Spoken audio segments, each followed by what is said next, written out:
옆 사람하고 이렇게 인사 나누겠습니다. 하나님이 당신과 함께 하십니다. 아멘, 아멘, 아멘. 그럼 이 시간 광야, 히브리어는 미드바르입니다. 광야라는 제목으로 말씀 나누도록 하겠습니다. 방금도 이제 항해자라는 찬양, 제가 이제 한창 때 이제 했었던 그런 노래인데, 그건 아직도 이제 아는 청년들이 있나 했는데 오늘 되게 추억 속에 새록새록 돋아나는 찬양 잘 들었습니다. 이 항해자뿐만 아니라 광야에 대한 어떠한 그런 단어가 주는 느낌, 이런 것들이 오늘날 현대인들이 오히려 대단히 더 익숙합니다. 그래서 이 광야 설교를 준비하면서 자료를 찾다가 깜짝 놀란 게 있는데, 이 광야에 대해서 그냥 일반적인 노래들뿐만 아니라 아이돌들마저도 이 광야를 노래하고 있다는 사실을 깨달았습니다. 그래서 예를 들자면 이렇죠. NCT 좋아하시나요? NCT의 19's Love의 가사에 이 부분이 있더라고요. 힘이 커져가면 Come and find me. 광야를 넘어 더욱 가까이 와. 이런 가사가 있어요. 제가 노래는 잘 몰라가지고 가사만 있고. 또 되게 유명하죠. 에스파의 Next Level. 거기에서 광야로 걸어가. 이거 나오죠. I'm on the next level. 이거 죄송합니다. 무리를 일으켰습니다. 예, Next Level, 난 광야의 내가 아니야. 이런 가사가 또 있고요. 또 엑소가 또 Don't Fight the Feeling에서 완고한 이성에 휩쓸리면 안 돼, 광야 위를 질주해, 이런 가사가 또 있습니다. 이렇듯이 아이돌 가수까지도 노래를 부를 정도로 광야는 이제 모두한테 대단히 친숙합니다. 그만큼 객관적으로도 사람들이 광야가 중요하다라는 사실쯤을 모두가 인지하고 알고 있는 겁니다. 인생 가운데 광야를 만난다? 그럼 피해서는 안 된다. 광야로 걸어가라, 광야로 질주해라, 광야를 넘어가라. 다들 그럽니다. 그런데 문제가 있죠. 아주 심각한 문제인데, 그게 뭐냐면 진짜 광야는 우리가 쉽게 말하고 노래할 만큼 만만한 곳이 아니라는 겁니다. 제가 아는 한 목사님이 이스라엘의 성지순례를 가셨어요. 그래서 이스라엘 성지순례 여러 코스들을 다 도신 다음에 어떤 오기가 생기셨는지 가이드한테 그 부탁을 하신 거예요. 내가 진짜 이스라엘을 경험하고 싶다. 그래서 가이드가 일정을 계속 소화해야 되는데 왜 그러십니까? 했더니 난 다른 거 없는, 사실 이전에 성지순례 와서 다 봤다. 그러니까 나는 이제 예수님처럼 광야를 체험하고 싶다. 그래서 예수님이 한 40일쯤 광야를 체험하셨는데 그거 못하겠고 한 3일쯤 나를 광야 한가운데 버려다 달라. 그리고 내가 연락할 때까지 오지 마라. 한 3일쯤 금식 기도하면서 광야를 견디고 내가 다시 이렇게 만나겠다. 그러니까 가이드가 안 된다, 위험하다, 괜찮겠냐니까 걱정 마라. 내가 몇십 년을 새벽 기도하면서 훈련된 목사다. 그러니까 나를 광야에 버려달라 해서 광야에 진짜 그분을 버리고 왔습니다.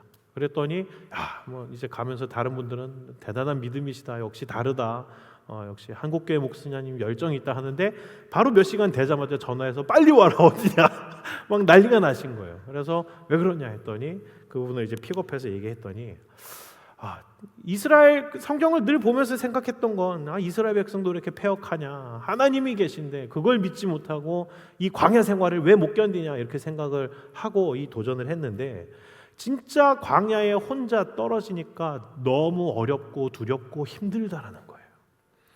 정말 주변에 아무것도 없고 마실 물도 없고 대충 피해서 앉을 만한 그늘도 없고 진짜 몇 시간만 있었는데도 입이 버석버석 마르고 죽겠는 거라는 겁니다. 이 한국에서의 더위와 이스라엘의 땡볕이 완전 다르다는 것을 몰랐던 거죠. 그 건조함의 다름을 이분이 가늠치 못했었던 거죠. 그래서 직접 막상 광야를 경험해 보니까 그 생각이 들더래요. 뭐냐면 나는 하루도 죽겠는데 이 40년을 견딘 이스라엘 사람들은 대단한 거라고. 며칠이 아니라 진짜 몇 시간만 진짜로 있어 보면 아마 한국 사람들 대부분들 몇 시간도 안 돼서 나 애굽으로 돌아가려 하면서 이미 차 타고 애굽으로 갔을 거라고. 그만큼 광야가 만만치 않은 곳이라는 것을 알았다라고 고백을 하셨습니다. 그렇습니다. 실제의 광야는 낭만이 아닙니다. 우리는 이 광야를 문자로 경험하기 때문에 모릅니다. 실제의 광야를 겪어보면 우리가 생각했던 광야가 얼마나 막연하고 얕은 것이었는지를 알게 됩니다. 이렇듯이 실제의 광야, 진짜 광야는 절망입니다. 광야는 막막함입니다. 광야는 완전히 답이 없는 상태, 자신의 힘으로는 아무것도 할 수 없는 상태가 바로 광야입니다. 그런데 그런 광야를 어쩔 수 없이 만나야 하는 때가 누구에게나 옵니다. 우리의 인생 중 누구에게나 그런 광야의 때를 만날 수가 있고 만나게 됩니다. 오늘 말씀 가운데에는 그러한 때를 지나가고 있는 이스라엘 백성들이 나옵니다. 이스라엘 백성들은 이집트의 압제 가운데 있다가 하나님의 기적으로, 하나님의 응답하심으로, 놀라운 역사로 그 출애굽을 하게 되었습니다. 이집트를 벗어나게 됐습니다. 자신들을 학대하던, 도저히 벗어나지 못하고 이길 수 없을 거라 여겼던 그 이집트를 이기고 이 출애굽을 했으니 얼마나 기뻤을까요? 특히나 그것이 그냥 이루어진 게 아니라 하나님의 놀라운 섭리와 역사가 눈에 보여지는 가운데 체험하며 나왔습니다. 특히 하이라이트는 그거죠. 뒤로는 바로의 군대가 쫓아오고 있었고 앞에는 홍해 바다가 막고 있었는데 도저히 답이 없다라고 생각했던 그 상황에서 하나님이 홍해를 갈라버리십니다. 그리고 자기의 백성들만 빼내고 뒤쫓아오던 바로의 군대를 전부 다 홍해에 담궈버리십니다. 이 승리를 경험하면 백성들이 얼마나 기뻐했을까요? 그런데 그 기쁨 뒤에 무엇을 만나게 되냐면 광야를 만나게 되었던 겁니다. 그 놀라운 감격은 어디 가고 한 걸음 한 걸음 땡볕을 지납니다. 그 모래밭을 계속해서 지납니다. 하나님이 인도해 주시는 길로 따라가는 것 같은데 하루 이틀 3일 4일 언제까지 어디로 우리가 가고 있는 것인지 모른 채 그렇게 계속해서 광야를 걷고 있습니다. 하나님은 도대체 왜 이 이스라엘 백성들을 광야로 인도하신 걸까요? 하나님은 산 좋고 물 좋은 곳을 모르시기 때문일까요? 아니면은 그런 곳으로 인도하실 능력은 없으시니까 이 백성을 어쩔 수 없이 광야로 지나가게 했던 걸까요? 예전에 몽골 선교를 다녀온 청년들로부터 들었던 이야기가 있습니다. 몽골의 도심이 아닌 진짜 몽골의 드넓은 평원, 그 게르라고 하죠. 그 몽골 텐트만 있고 주변에는 이제 그냥 듬성듬성 풀밭만 있고 이렇게 주로 이제 목장을 운영하는 시골 사람들만 있는 진짜 몽골의 평원으로 선교를 갔었던 청년들이 선교를 다녀온 다음에 선교에 보고를 하고 그 은혜를 나누는데 공통적으로 청년들이 저한테 얘기를 해줬던 것이 있었습니다. 그게 뭔지 아십니까? 어떤 게 좋았냐 했더니 뭐 선교에 대한 여러 가지 은혜를 나눴지만 하나같이 입을 모아서 저한테 얘기했던 건 이거였어요. 아, 목사님, 하늘의 별이 그렇게 많은 줄 정말 몰랐어요. 다 그 얘기를 했습니다. 늘 보았던 하늘이고 늘 지나갔던 하늘인데 도시에서는 그렇게 밤하늘을 아무리 눈 씻고 찾아봐도 별 하나 반짝이는 거 한두 개 찾을 뿐밖에 없었는데 그래서 어렸을 때부터 봐왔던 하늘이 늘 그 하늘이라 원래 우리가 사는 지구의 하늘은 그런가 보다 했는데 몽골에 가서 처음으로 진짜 하늘을 봤다라는 겁니다. 하늘에 그렇게 별이 황홀할 정도로 많은지를 처음 알았다라는 겁니다. 그러면서 목사님도 꼭 한번 몽골 가서 그 별은 보셔야 됩니다라고 다들 입을 모아 얘기했습니다. 그렇다면 몽골에서는 그 별이 보이고 도시에서는 왜 하늘의 별이 보이지 않을까요? 여기에 대해서는 전문가들이 그 얘기를 하더라고요. 대기 오염의 문제도 있겠지만 도시에서 하늘의 별이 안 보이는 이유, 그것은 뭐냐면 도시가 너무 밝기 때문이랍니다. 그 하늘, 원래의 하늘을 보기에는 너무나 도시의 불빛이 화려해서 하늘의 별이 제대로 보이지 않는다라는 겁니다. 하나님께서 때때로 우리를 광야의 자리로 인도하실 때가 있습니다. 우리가 광야로 가야 하는 이유, 때때로 우리 인생 가운데 반드시 광야가 필요한 이유가 사실 이것입니다. 뭐냐면 광야로 가야 하나님이 선명히 보이기 때문입니다. 우리의 일상 가운데에선 언제나 함께 하셨지만 화려한 도시에 내가 쥐고 있는 무언가에 눈이 부셔서 하나님이 안 보일 때가 많습니다. 마음으로는 내가 주인 삼은 모든 것 내려놓고 하나님을 보겠다고 때때로 마음먹어 보지만 사실 내려놓으려고 해도 내려놓아지지가 않습니다. 이미 서 있는 도시의 빌딩들을 거두어내고 하늘의 별을 도시에서 억지로 볼 수 없듯이 내 마음에 자리 잡은 욕심과 나의 생각과 나의 우상들을 우리들은 우리 스스로 내려놓지를 못합니다. 그렇기 때문에 하나님은 이스라엘 백성들을 이집트에서 빼내서 광야로 인도하시듯이 때때로 우리들에게 그러한 광야의 시간을 허락하십니다. 여기서 아는 사람이 있을지 모르겠지만 저한테는 친형이 있습니다. 이름이 임형규 목사입니다. 라이트하우스 무브먼트라는 교회 개척 운동을 이제 홍민기 목사님이란 분이랑 같이 하고 있는데 이런 기독교 컨텐츠나 이런 거에 좀 관심이 있으신 분들은 아마 지나가면서 몇 번 보지 않았을까 싶습니다. 그냥 인상착의 말씀드리자면 저보다 머리가 크고 수염이 나 있습니다. 그리고 목소리는 좀 비슷합니다. 그런 분 보시면은 임진규 목사님이 형이구나 이렇게 생각하시면 됩니다. 대단히 감사한 건 한국 교회의 교회가 잘 개척이 되지 않는다. 그것에 대한 안타까움을 가지고 교회가 개척된다라는 것을 하나님께서 함께 하시면 여전히 이 도시 가운데서 청년들이 모이고 교회가 세워질 수 있다라는 것을 우리가 하나님의 은혜와 역사를 같이 나타낼 수 있는 그런 공동체를 세워봤으면 좋겠다 해서 기도하면서 시작을 했는데 약 5, 6년 만에 지금 26개의 교회를 개척했습니다. 작게는 한 10여 명 있는 그런 교회도 있지만 많게는 5, 600명이 넘는 교회들이 같이 모여서 지금 연합해서 계속해서 교회를 개척하는 운동들을 하고 있습니다. 그래서 되게 감사하죠. 오늘날에도 그렇게 교회가 개척되고 청년들이 모여들 수 있다라는 것이 증명되고 하나님의 역사하심이 보이기 때문에 대단히 감사한 시간을 보내고 있습니다. 아무도 안 놀라는 거 보면 다들 교회는 한 5개쯤 개척하신 것 같아요. 네, 좋습니다. 그렇게 잘 쓰임 받는 형을 보면서 참 감사하고 기쁜데 이 지금의 임영규 목사를 보면은 아마 임영규 목사가 예수를 안 믿었을 때가 전혀 상상이 안 될 겁니다. 지금은 너무나 뜨거운 복음의 전도자이지만 진짜로 팩트로 말씀드리자면 저희 형은 대학생 때까지만 해도 예수님을 믿지 않았습니다. 예수님 얘기를 하면은 코웃음을 치는 사람이었고 같이 기도하자고 하면은 너나 해라고 했던 그런 사람입니다. 목사님인 아버지와 그리고 신앙심 깊은 동생은 열심히 옆에서 기도하고 어머니와 함께 예배를 드리는데 혼자서 우리가 섬기는 주님이 아니라 다른 주님을 마시러 다녔던 분입니다. 그 형은 1년 365일 중에 한창 때에는 300일 정도를 술에 취한 채로 다녔던 사람입니다. 그런 형이었어요. 그래서 어머니 아버지도 늘 얘기하는 게 믿음으로 바라보지만 과연 우리 첫째가 예수님을 믿을 수 있을까? 예수님께로 돌아올 수 있을까? 늘 기도하면서 몇십 년을 기다리셨던 분들입니다. 그런데 그런 형이 어떻게 변했을까? 저희 형은 군대라는 인생의 광야에 들어갔을 때 그때서야 하나님을 만납니다. 자기가 생각하기에 가장 최악의 장소, 최악이라고 생각하는 곳이 군대였는데 그곳을 피하기 위해 별수를 다 썼지만 하나님은 결국 우리 형을 잡아다가 군대에다가 앉혔습니다. 그리고 군대에서 낭망하고 절망하고 좌절했었던 가운데 진짜 살아계신 하나님을 만납니다. 그리고 군대에서 휴가를 나왔을 때부터 이미 달라진 임형규를 보게 되었었습니다. 그렇게 광야는 임영규라는 인물에게 있어서 관념적으로 알던 하나님을 체험적으로 알게 해준 곳이었습니다.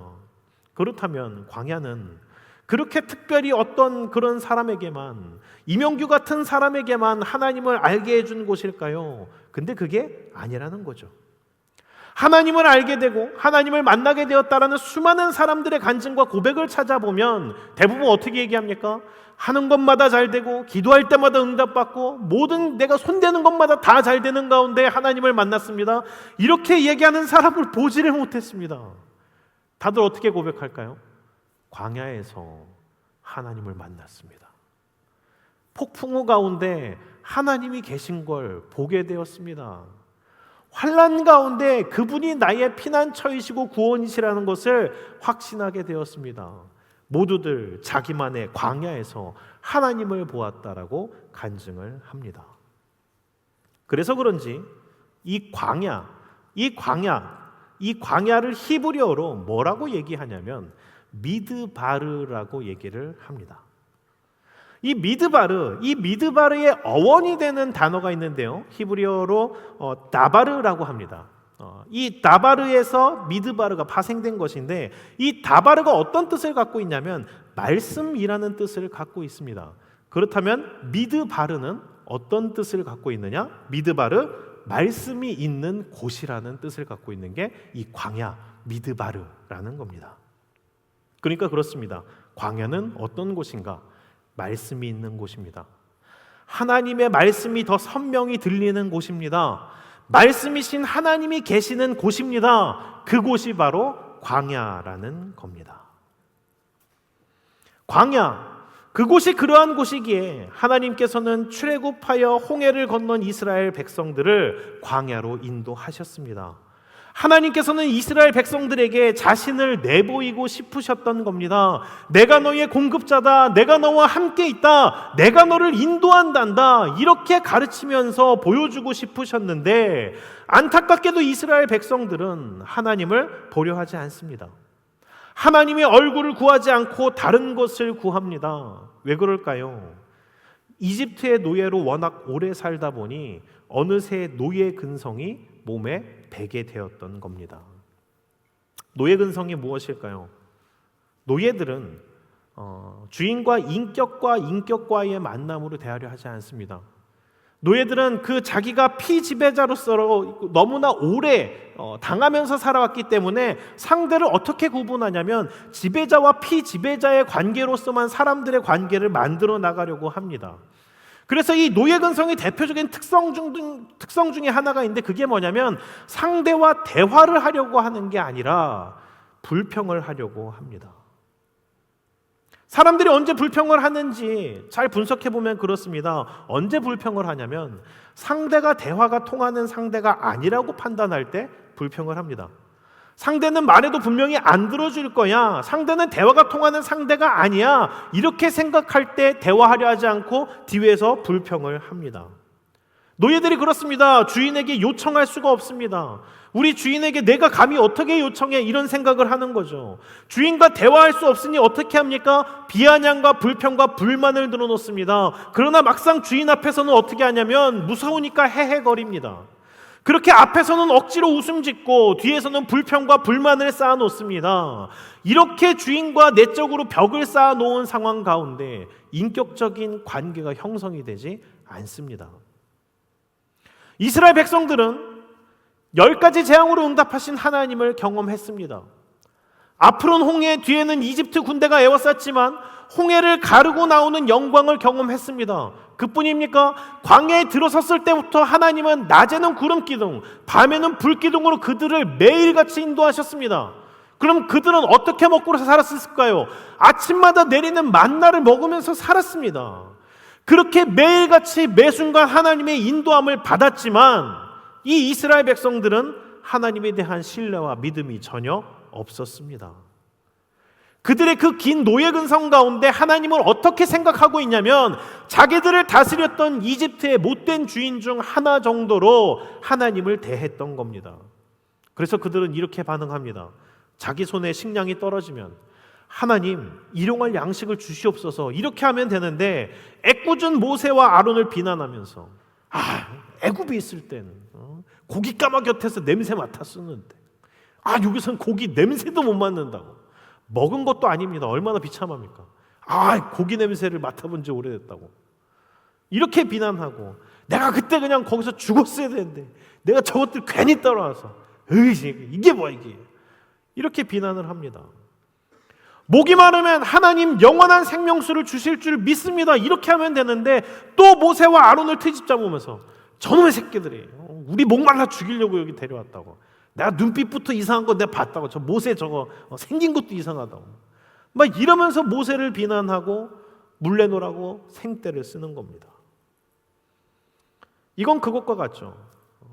몽골 선교까지 가서 하늘의 별은 안 보고 이러는 청년들이 아주 가끔 있습니다. 왜 여긴 스타벅스가 없냐고. 하늘의 별 말고 스타벅스 달라고. 백다방도 없다고. 몽골 엉망이라고. 선교 괜히 왔다고.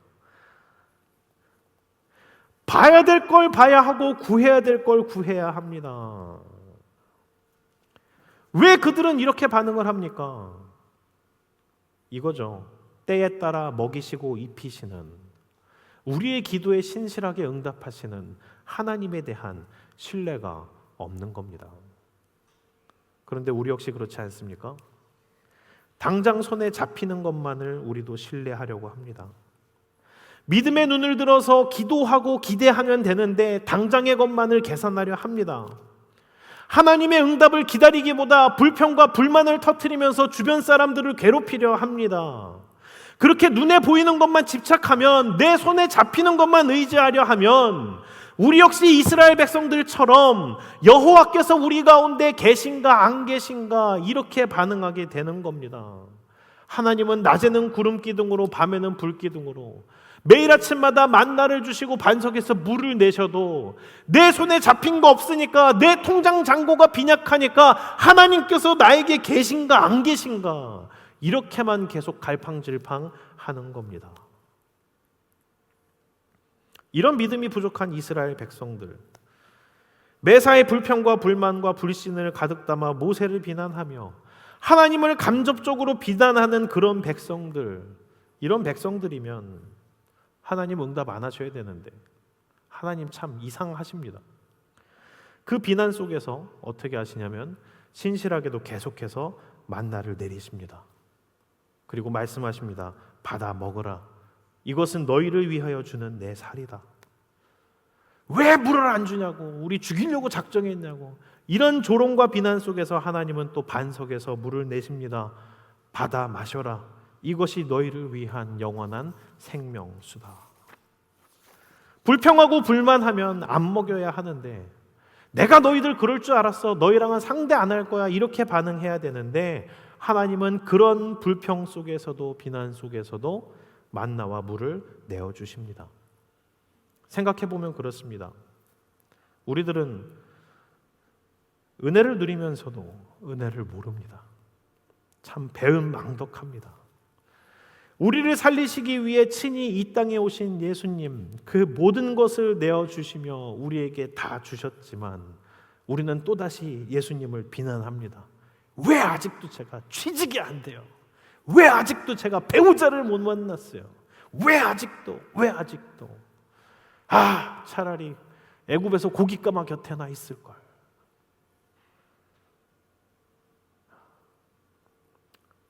우리는 그런 비난을 주님께 내비치는데 우리의 신실하신 주님은 이전에 백성들에게 만나와 반석에서 물을 내어주셨듯이 예수님은 십자가에서 물과 피를 쏟아서 우리에게 부어주신 것을 거두지 않으십니다. 말씀을 정리합니다. 이 광야는 이스라엘 백성들의 역사를 아시면 알겠지만 실패의 장소입니다. 광야에서 이스라엘 백성들은 불평과 불만을 터뜨리며 하나님을 매번 실망시켰습니다. 그리고 사실 이스라엘 백성들이나 우리나 그렇습니다. 면밀하게 따져보면 우린 그런 사람들입니다. 광야를 건널 만한 실력이 없는 사람들, 광야를 지나가지 못하는 사람들입니다. 그런데 그렇지 않습니까? 말이 광야지. 그것을 어떻게 버텨냅니까? 그 목사님처럼 진짜로 우리가 광야에 갔을 때 어떻게 우리의 힘으로 얼만큼이나 버텨내겠습니까? 그런 우리를 아시기 때문에 주님께서 함께 하십니다. 예수님의 공생의 사역을 보면은 그 장면이 나옵니다. 세례 요한에게 세례를 받고 예수님의 공생애를 시작하시기 전에 예수님이 가장 먼저 하신 일, 그것이 뭐였냐면 광야로 가시는 일이었습니다. 왜 예수님은 공생의 사역의 시작을 광야로 가셨을까? 우리에게 광야에서의 실패가 아닌 승리를 보여주시고자 함입니다. 그래서 예수님은 40일을 금식하시고 주일이시지만 예수님은 그때 광야에서 떡을 택하시지 않고 하나님의 말씀을 택하십니다. 성전의 꼭대기에서 하나님의 도우심으로 하나님을 시험하려 하지 않으시고 예수님은 믿음으로 하나님을 신뢰합니다. 예수님은 조금만 타협하면 편하게 갈 수 있는 길이 보이지만 사단과 타협하지 않고 오직 하나님의 진리 가운데 거하시는 모습을 보이십니다. 예수님의 이 광야의 승리 사건, 이것은 무엇을 말하는 걸까요? 이 사건은 단순히 예수님이 너희는 못하지? 봐라, 나는 할 수 있다, 이것을 자랑하시기 위함이 아닙니다. 그렇다고 자 봐라, 나는 했으니 너도 해내야 된다, 못하면 죽을 줄 알아라, 이것도 아닙니다. 그렇다면 무엇일까요? 이 광야의 시험은 오직 주님만이 이기실 수 있다라는 것을 보여주시는 겁니다. 그렇습니다. 광야 못 이깁니다. 이 갈고 광야 들어가면 하루 버티면 잘한 거고 3일 버티면 대단한 겁니다. 그런데 우리가 버텨야 되는 광야는 하루, 이틀, 3일, 4일이 아닙니다. 그럼 정말로 그 막막한 광야를 어떻게 버텨내고 이기는가? 그 광야를 어떻게 지나가는가? 때에 따라 하나님이 이스라엘 백성들을 인도하셨듯이 때에 따라 먹이시고 마시게 하시고 구름으로 가리우시고 불길로 인도하시듯이 그렇게 이스라엘 민족들을 가나안 땅으로 인도하셨듯이 매일마다 주님의 인도하심 가운데 있어야 우리가 그 광야를 지나가는 겁니다. 그렇습니다. 우리 혼자 겪어내라고 주님이 우리를 광야에 버려두신 것이 아닙니다. 너 혼자 어디 잘 견디오고 살아내 봐라, 빠져나와 봐라, 낄낄거리며 우리를 폭풍우에 던져놓으신 것이 아니라는 겁니다. 주님께서는 우리와 함께하고 계십니다. 주님을 의지함으로 우리가 그 광야를, 그 폭풍우를 이겨나갈 수 있다는 것을 주님이 말씀하시는 겁니다. 임마누엘 함께하시는 주님께서 우리를 붙들고 그 광야를 지나가게 하신다는 겁니다. 인생의 광야를 지나고 있습니까? 우리가 해야 될 것은 한 가지입니다. 믿음으로 주님을 구하십시오. 믿음으로 주님을 의지하십시오. 우리의 좋으신 주님, 이스라엘 백성을 인도하신 주님께서 그 광야를 함께 걸어주십니다. 그렇게 주님 붙들므로 이 광야의 시절을 광야의 시간들을 잘 감당해 나가시는 우리 모두가 되길 주의 이름으로 축원합니다.